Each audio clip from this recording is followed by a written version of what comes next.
Welcome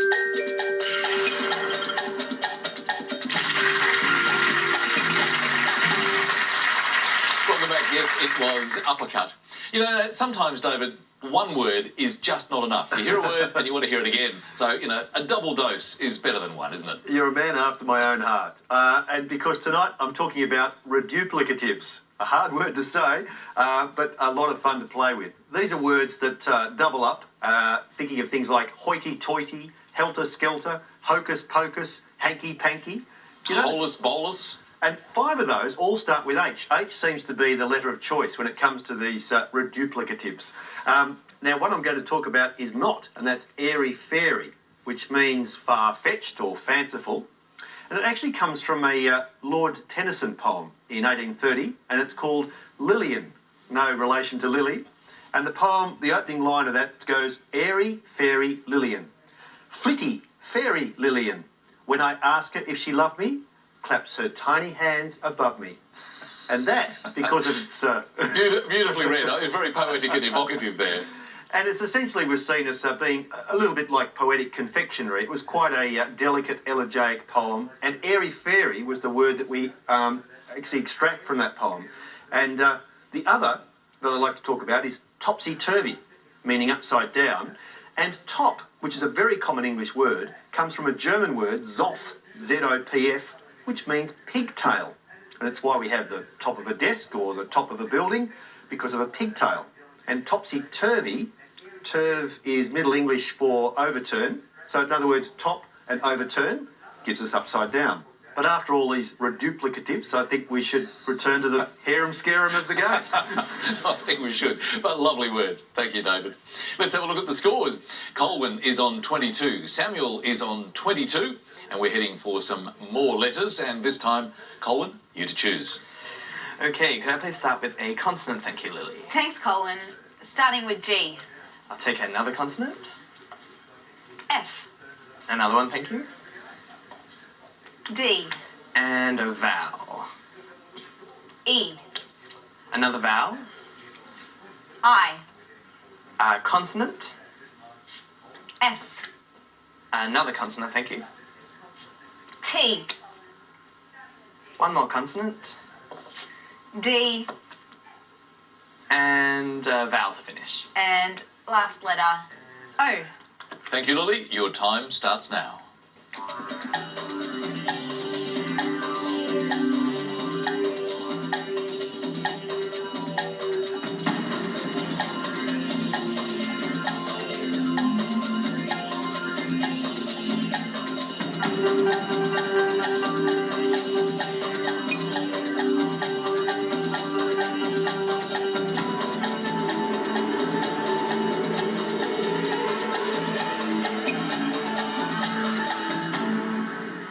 Colwyn, how successful was that selection? I got a 6. A 6 for you, Samuel?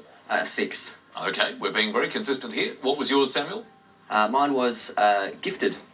And yours, Colwyn? Digest. Okay, a couple of very nice ones, and they're level pegging all the way, David. It's a very close as it gets. A great game.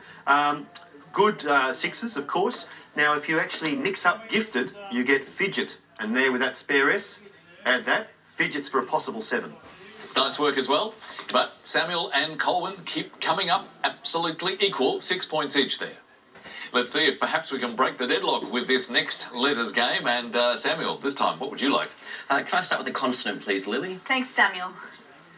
B. And another? F. And another, thanks. L. And a vowel, thank you. E. And another? A. And one more? I. And a consonant, thanks. N. And another? B. And another consonant, thanks. And last letter, P. Here's the clock.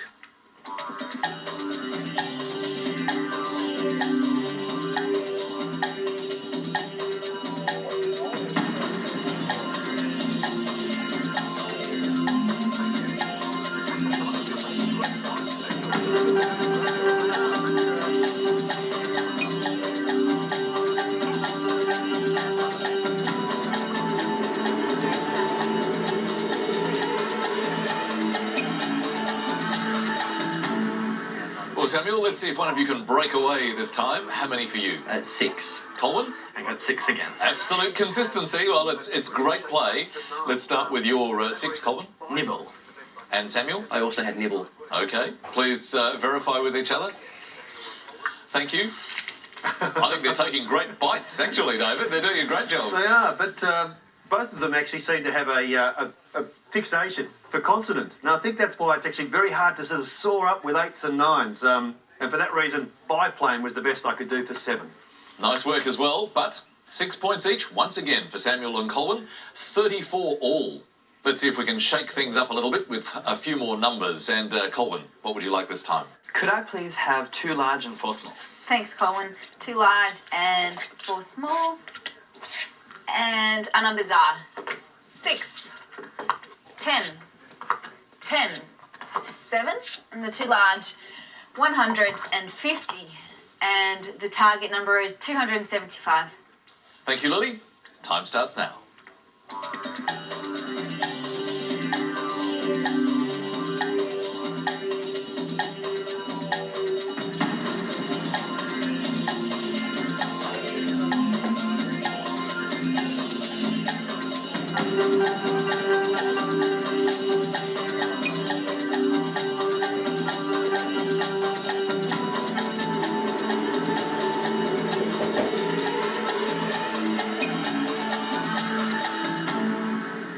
Well, the clock's come round, Colwyn. How close did you get? I'm not within the scoring range, I'm afraid. No good for you. Not to worry. Samuel?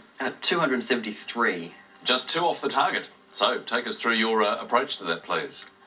6 by 50 6 by 50. gives 300. 300. And then put that aside. 10 plus 10 equals 20. 10 plus 10 is 20. And take that away from the 300. Is Gives 280. 280. Minus the 7, Minus the 7, 273. 273. So, good work, Samuel. Just 2 off. Lily, how close did you get? I'll talk you through it, but don't get scared. Okay. Okay, now 10 minus 6 is 4. 4 by 7 is 28. Now 28 by 100 is 2,800. 2,800 minus 50 is 2,750. And then divide that by the 10 is 275.